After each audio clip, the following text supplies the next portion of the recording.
ever wanted to change? Maybe you've even tried to change. And have you felt like the whole world is against you on that? And what's amazing is it seems to be the people who are supposedly the closest to you, who should be your biggest allies, they're the ones pushing back the most, whether it be family, whether it be friends. Makes you wonder why. I mean, usually when we're trying to change, we're trying to change for the better. So I've watched from both myself and a lot of people I've worked with that when they've wanted to make a positive change, maybe they want to improve their health by stopping smoking, by drinking less, by losing weight, by exercising more, or maybe they want to do something like change their career and go back to school or or learn something new, even just for a hobby or just to expand their life. And yet the people who will push back and give them the hardest time is frequently these people that we consider close. So after I had one person who was really struggling with this, it really made me think long and hard about why this is true.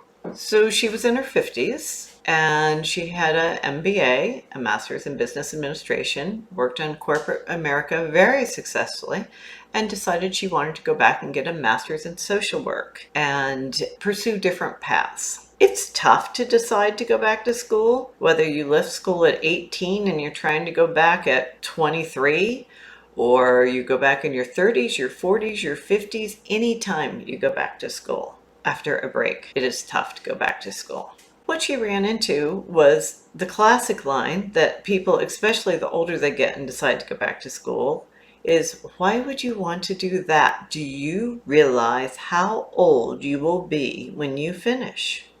I had another friend who did the same thing. She was in business and nonprofit organizations, and in her 40s went back to school for interior design. And she went through the same thing. Do you know how old I'll be when I finish? And we reminded her she'd be that age anyway. So that's kind of where my client was too.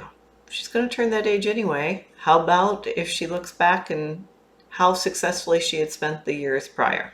After I give it some thought, here's what I came up with. People around us want us to stay the same, or if we change the way they want us to. But they're very comfortable with the person you are and the things you do. If you start changing, let's say these are people you, looking at the health-wise, these are the people that you drink with or smoke with or eat maybe what you're not supposed to be eating and not exercising. If you start changing, it forces them, one, you're breaking the circle, and two, it's forcing them to think, I should probably be doing that too. Even if you're not inflicting that on them, they're thinking that.